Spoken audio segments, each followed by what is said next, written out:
Olá, tudo bem? Eu sou o Eduardo, sejam bem-vindos a mais um vídeo do canal do Professor Estrada. Nós temos 3 vídeos por semana, portanto inscreva-se, clique no sininho, curta e compartilhe os nossos vídeos para ajudar a divulgação do projeto. Bom pessoal, estamos aí hoje na nossa aula 165 do nosso curso de Matemática Básica. Estamos estudando a função logarítmica e hoje nós vamos estudar a propriedade da mudança de base, uma propriedade importante dos logaritmos. Nós estamos estudando ela separadamente em relação às outras propriedades. Então nós já estudamos até a aula anterior as 7 propriedades, inclusive na aula anterior nós fizemos vários exercícios envolvendo essas propriedades. E hoje nós vamos estudar a 8ª propriedade, que eu chamei aqui de L8, que é a propriedade de mudança de base dos logaritmos. Bom, por que é importante essa propriedade, pessoal? Porque nós já comentamos que antigamente os logaritmos eram construídas, as tábuas logarítmicas, as tabelas logarítmicas, e essas tabelas eram geralmente ou decimais, usavam a base 10 para o logaritmo, ou então elas eram uma outra base muito importante para os logaritmos, era a base E, onde E é o número de Euler, que foi uma base que apareceu naturalmente, por isso que o logaritmo na base E é também chamado de logaritmo natural ou logaritmo neperiano, pois ela apareceu naturalmente nos estudos aí de John Napier e de Burge, do Burge, essa base apareceu naturalmente. Então, realmente o E ele tem uma propriedade muito interessante para nós entendermos a fundo, este valor aqui. Nós temos que partir para um assunto mais avançado, somente na área de cálculo, no ensino superior aí, tá ok? Bom, mas enfim, de qualquer modo, essas duas bases é que nós tínhamos aí as tabelas de logaritmos, Então, tradicionalmente, a base E e a base 10, que é a base do sistema decimal, a base 10. Então, essas duas bases elas acabam se consolidando como as bases mais tradicionais, mais utilizadas. E, além disso, seria muito inviável nós construirmos uma tabela para cada base. Por exemplo, uma tabela para a base 2, outra tabela para a base 3, para a base 4, para a base 5 e assim por diante. Não seria viável. Por isso que nós temos apenas essas tabelas. Mas como é que nós podemos trabalhar quando a base fornecida for diferente dessas bases aqui? Ora, nós podemos trabalhar convertendo o logaritmo que nós quisermos para uma dessas bases, tá ok? Por exemplo, vamos dar um exemplo aqui. Vamos imaginar que nós queremos calcular o logaritmo de 7 na base 3. Bom, pela definição do logaritmo, o logaritmo de 7 na base 3 é nada mais nada menos que o expoente do 3 que o torna igual a 7. Ora, mas nós sabemos que 3 elevado à primeira potência é 3 e 3 ao quadrado é 9. Portanto, o x tal que 3 elevado a x é igual a 7, certamente ele vai estar entre 1 e 2. Vai ser algum valor intermediário aqui entre 1 e 2. Agora, para nós sabermos esse valor de maneira exata, como é que nós podemos fazer aí, Ora, aplicando a propriedade logaritmo, veja o que nos diz essa propriedade. O logaritmo de A na base B, ele diz que é igual ao logaritmo de A numa base C, dividido pelo logaritmo de B numa base C. Quer dizer, nós conseguimos mudar a base B para a base C. Então, como é que nós fazemos, Como é que nós aplicamos aquela propriedade L8? Nós fazemos o seguinte, vamos imaginar que nós queremos converter esse logaritmo aqui para a base 10. Então nós vamos ter o logaritmo de 7 na base 10. O 10 está no papel do C, que aparece aqui, dividido pelo logaritmo de 3, também na base 10. Quer dizer, para nós convertermos qualquer logaritmo para uma base que nós quisermos, nós fazemos o logaritmo do numerador, será o logaritmo calculado no logaritmando. E o logaritmo do denominador será o logaritmo calculado na base, ok? E aí nós tomamos a mesma base. E aí, qual é a vantagem disso aqui, Agora nós encontramos as tabelas e, mais importante para os dias de hoje, nós encontramos esses valores nas nossas calculadoras atuais. Por exemplo, aqui eu vou calcular aqui na minha calculadora o logaritmo de 7 e o logaritmo de 3, ambos na base 10. Então, utilizando uma calculadora, nós vemos com duas casas decimais aqui, o valor do logaritmo de 7 é 0,85 e o logaritmo de 3 é 0,48. Fazendo essa continha aqui, aproximadamente 1,77. Então nós temos a resposta já para o nosso problema. 3 elevado a 1,77 é igual, esse igual aqui, pessoal, é aproximado, tá? Nós aproximamos a conta nessa etapa aqui e eu aproximei aqui também nessa etapa. Então, temos duas aproximações, portanto, o ideal seria nós colocarmos aqui aproximadamente igual a 7, mas vocês entendendo isso aí, eu não preciso colocar, Apenas estou informando vocês que esse valor é aproximado. Se vocês fizerem 3 elevado a 1,77 na calculadora, não vai dar exatamente 7, vai dar um valor próximo de 7. Então veja a utilidade disso aqui. Agora, a vantagem aqui é que nas nossas calculadoras nós temos um logaritmo calculado na base 10. Né? Então nós conseguimos calcular o logaritmo em qualquer base, sempre convertendo para a base 10. E aí nós usamos dessa forma nas nossas calculadoras. Então está aí uma aplicação interessante da mudança de base. Então, basta que nós saibamos o logaritmo numa determinada base, né? Seja na forma de tabelas de logaritmos, seja numa calculadora, para que nós calculemos em qualquer base. Um outro exemplo aqui, pessoal, logaritmo de 15 na base 4. Como é que nós podemos fazer aí, né? Agora eu vou fazer o seguinte, em vez de usar a base 10, eu vou usar a base E, que é a base do número de Euler, né? Que é a base do logaritmo natural. Então isso aqui vai ser o quê? O ln de 15, quer dizer, o ln, o logaritmo natural, calculado em 15, dividido pelo logaritmo natural calculado em 4. Quer dizer, log de 15 na base 4 é o ln de 15 sobre o ln de 4. Poderia fazer com o log de 15 sobre o log de 4? Poderia. Poderia fazer com o logaritmo de 15 e de 4, ambos numa base 8, por exemplo? Poderia. Poderia fazer com ambos na base 20, por exemplo? Poderia. Tá? Então qualquer base, desde que nós utilizemos a mesma base, essa mudança sempre é permitida e vai dar sempre o mesmo valor. Utilizando uma calculadora, o ln de 15 dividido pelo ln de 4, nós obtivemos aqui 2,71 sobre 1,39 para esses valores do ln, e esse valor dá aproximadamente aí 1,95. Portanto, 4 elevado a 1,95 é igual a 15. Olha como esse valor está coerente, pessoal. Aliás, é um fato bastante interessante, essa observação que eu vou fazer agora aqui, que é o seguinte, nós temos um matemático húngaro, que é o George Polya, né? Um matemático húngaro, inclusive ele morreu agora em 1985, quer dizer, não morreu há tanto tempo assim, e ele escreveu um livro muito famoso, hein? Ele foi um matemático muito famoso, tá?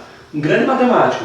E ele escreveu um livro muito famoso chamado A Arte de Resolver Problemas, né?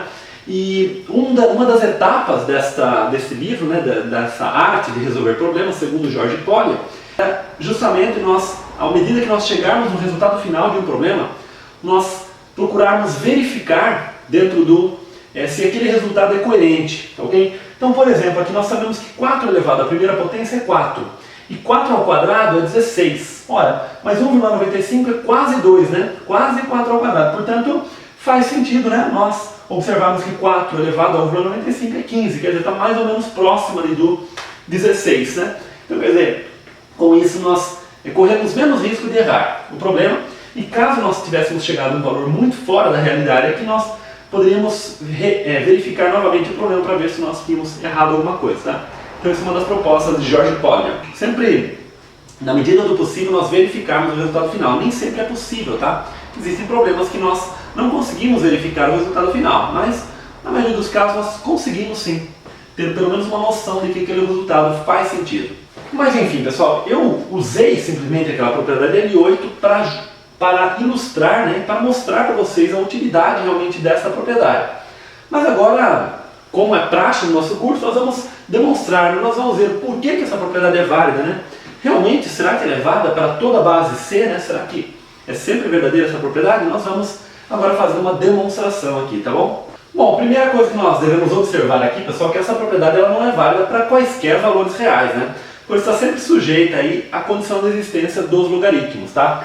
Então nós temos que os logaritmandos, no caso aqui A e B, eles devem ser maiores do que zero, e as bases B e C, elas devem ser maiores do que zero e diferentes de 1, ok? Então essa é a condição de existência dos logaritmos que nós discutimos lá no início, nas nossas primeiras aulas sobre logaritmo, tá bom? Então isso aqui deve ser satisfeito para valer essa propriedade. Agora, uma vez satisfeitas as condições de existência dos logaritmos, essa propriedade é geral, tá? Como é que nós procedemos à demonstração dessa propriedade? O logaritmo de A na base C,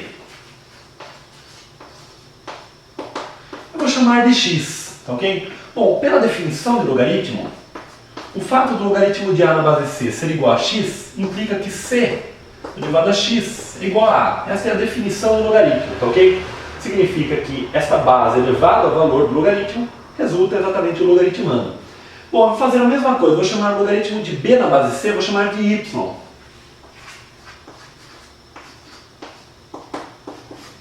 Uma vez que o log de B na base C é y, Também nós podemos aplicar a definição do logaritmo e dizer que c elevado a y é igual a b. Bom, agora eu vou fazer o seguinte, pessoal. Eu vou pegar o c, esta equação aqui, e vou isolar o c. Como é que nós fazemos isso? Na realidade, o que nós vamos fazer aqui é o seguinte. Eu vou elevar ambos os membros a 1 sobre y. Bom, então eu vou pegar esta equação aqui e escrever da seguinte forma. Eu vou elevar os dois membros dela a 1 sobre y. Ora, agora aqui o que acontece, né? Nós temos potência de potência. Quando nós multiplicamos esse y por 1 sobre y, esse y acaba sendo cancelado. Então aqui nós temos o seguinte, c vai ser igual a b elevado a 1 sobre y. Agora esse valor de c aqui, eu vou substituir nesta equação de cima aqui. Eu vou pegar este valor de c, que nós temos aqui, e vou substituir neste valor de c que nós temos aqui. Ok? Quer dizer, nós temos que c é b elevado a 1 sobre y, e c elevado a x é igual a. Eu vou substituir aqui nesse valor de c. Então vamos ficar com o seguinte, eu vou copiar primeiro c elevado a x igual a a, e aí no lugar de c eu vou substituir por b elevado a 1 sobre y, esse é o nosso c, isso aqui vai ser elevado a x, e isto é igual a a. Portanto, nós temos o seguinte, potência de potência novamente, isso vai dar b elevado a x sobre y, e isso vai ser igual a a. Agora, como nós temos b elevado a x sobre y igual a a, nós voltamos para a definição do logaritmo. Se nós temos um expoente com uma base b igual a um certo valor, então o expoente, o x sobre y aqui, é exatamente o logaritmo de a na base b. Então agora, pela definição do logaritmo, x sobre y é exatamente o logaritmo de a na base b. No entanto, quem é o x? Logaritmo de a na base c. E quem é y? Logaritmo de b na base c. Então nós acabamos de demonstrar que o logaritmo de a na base b é o logaritmo de a na base c dividido pelo logaritmo de b na base c. Veja que todas as passagens aqui são permitidas, tá? A única exceção, pessoal, que nós fazemos aqui é o y igual a zero, né? Porque se o y for igual a zero, na verdade não faria sentido essa divisão por zero aqui. No entanto, pessoal, quando o y for zero, esta passagem já não seria permitida. Vou apagar toda essa parte que nós fizemos aqui e vou ficar apenas com esta parte aqui. Ora, se o y for igual a zero, se esse y aqui for igual a zero, o que vai acontecer aqui, né? Nós vamos ter c elevado a y igual a b, mas como este y ele é igual a zero, nós vamos ter b igual a c elevado a zero. Note que o c é maior do que zero é diferente de 1, portanto um número que é diferente de zero elevado a zero, isso vai dar 1. Portanto, nessa situação aqui, o nosso b é igual a 1. E o b igual a 1, ele acaba furando esta nossa condição aqui, porque o b ele é diferente de 1. Portanto, pessoal, o y ele será diferente de zero, porque à medida que nós supomos o y igual a zero, nós caímos numa contradição com a nossa suposição inicial de que o b ele é diferente de 1, tá ok? Então nós não temos preocupação, o y é diferente de zero, e aí nós podemos fazer aquela passagem que nós comentamos já na demonstração que nós apagamos aqui. Ou seja, pessoal, trocando em miúdos, esse fato realmente ele é válido de maneira geral, tá ok? Bom, pessoal, agora nós vamos trabalhar alguns exercícios aqui para nós praticarmos aí a mudança de base, tá ok? Bom, esse é um tipo de exercício bastante típico aí em vestibulares, concursos, que é o seguinte, ele mostra um produto de logaritmos em bases diferentes, e ele pede o valor, né, para nós simplificarmos essa expressão. Geralmente, como é que nós fazemos esse tipo de problema? Nós convertemos tudo para a mesma base. Aqui nós temos o logaritmo de 4 na base 3 e aqui o logaritmo de 3 na base 2. Esses dois valores vão dar bem quebrados, né? Portanto, seria irracional nós tentarmos calcular cada um desses valores separadamente. Então nós convertemos tudo para a mesma base. Por exemplo, nós podemos converter tudo para a base 3, tudo para a base 2 ou tudo para uma base arbitrária que nós quisermos, tá ok? Por exemplo, nesse caso aqui eu vou converter tudo para a base 3. Esse primeiro termo aqui ele já está na base 3, então eu vou converter esse segundo para a base 3. Então essa expressão x aqui vai ficar o quê? O logaritmo de 4 na base 3, que já estava na base 3, e esse segundo termo, para eu converter na base 3, eu vou escrever o logaritmo de 3 na base 3, e vou dividir pelo logaritmo de 2 na base 3. Ora, o logaritmo de 3 na base 3, ele na verdade é 1, né? Porque pela propriedade L2. Logaritmo de b na base b é igual a 1 para qualquer base, né? Ok. Agora aqui nota o seguinte, nós ficamos com o logaritmo de 4 na base 3 e o logaritmo de 2 na base 3 aqui, né? Mas como 4 é 2 ao quadrado, eu vou reescrever essa expressão da seguinte forma. Escrevi como logaritmo de 2 ao quadrado na base 3 dividido pelo logaritmo de 2 na base 3, né? Nós fizemos uma multiplicação entre frações aqui, né? Agora esse 2, ele passa aqui para frente, porque pela propriedade L7, ok? O expoente do logaritmando, ele pode passar para frente. Então vamos ficar com o seguinte, 2 log de 2 na base 3 dividido por log de 2 na base 3. E aí esse valor vai ser cancelado e o resultado deu apenas 2. Então, um exercício bastante simples aí que ilustra mudança de base aí. Bom, esse exercício aqui é o seguinte, ele nos informa aqui que o logaritmo de a ao cubo b ao quadrado na base a é igual a m, e com base nisso ele nos pede para calcular o logaritmo de a na base b, mas claro que esse valor vai sair em função de m, né? Então vamos lá, como é que nós podemos trabalhar com essa expressão aqui? Nós podemos primeiro observar aqui que nós temos um produto, né? E aí aplicar a propriedade L5. Vamos ficar com o seguinte, logaritmo de a ao cubo na base a, mais o logaritmo de b ao quadrado na base a. Ora, o logaritmo de a ao cubo na base a, esse 3 pode passar aqui para frente, mas nós já podemos observar diretamente essa propriedade L3 aqui, né? Quer dizer, esse 3, né, ele passaria para frente e o log de b na base b é 1. Então, quer dizer, acaba dando só o 3, né? Eu expliquei, né, para vocês que essa propriedade L7, ela engloba essa L3 em conjunto com L2 aqui, né? Mas enfim, isso tudo é igual a m. Então isso aqui resulta 3, né? De fato, né, se nós pensarmos qual é o expoente do a que o torna igual a ao cubo, claro que é 3, né? E nesta expressão aqui, o que eu vou fazer é o seguinte, como nós temos o logaritmo na base a, aqui foi conveniente trabalhar com a base a. No entanto, aqui, como nós queremos o logaritmo de a na base b, eu vou converter esse logaritmo aqui para a base b. Então nós vamos ficar com o seguinte, logaritmo de b ao quadrado na base b, dividido pelo logaritmo de a na base b. Quer dizer, o logaritmo do logaritmando, dividido pelo logaritmo da base, mas ambos na mesma base b, né? Então eu converti para a base b. E isso aqui igual a m. Aqui da mesma forma, logaritmo de b ao quadrado na base b é 2. Então temos 2 sobre o logaritmo de a na base b. Isso é igual a m.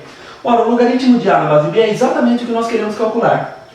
Então eu vou fazer o seguinte, eu vou passar esse 3 para o outro lado, subtraindo. E vamos ficar com o seguinte, 2 sobre o logaritmo de a na base b igual a m menos 3.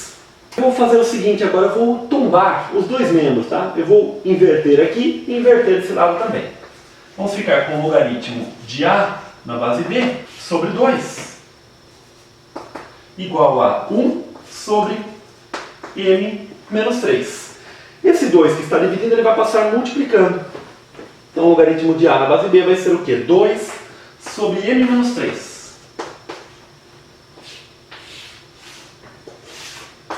Que é exatamente a expressão que nós procuramos aí. Pessoal, eu quero finalizar a aula de hoje com um exercício um pouquinho mais teórico, tá ok? O logaritmo de a elevado a p na base b elevado a q, né? Pô, é claro que aqui nós estamos supondo o a e o b positivos, tá ok? E o b é diferente de 1. Ora, o que será que vai acontecer, né, quando nós temos expoente aqui no a e no b? Esse expoente do a, nós já sabemos que ele pode passar aqui para frente devido à propriedade L7. Isso nós já sabemos. Mas será que, o que nós podemos fazer com o expoente da base, né? Vamos trabalhar da seguinte forma, vamos aplicar a mudança de base. Vamos mudar para a base b, ok? Vamos mudar para a base b. Então nós vamos ficar com o logaritmo de a elevado a p na base b, dividido pelo logaritmo de b elevado a q na base b.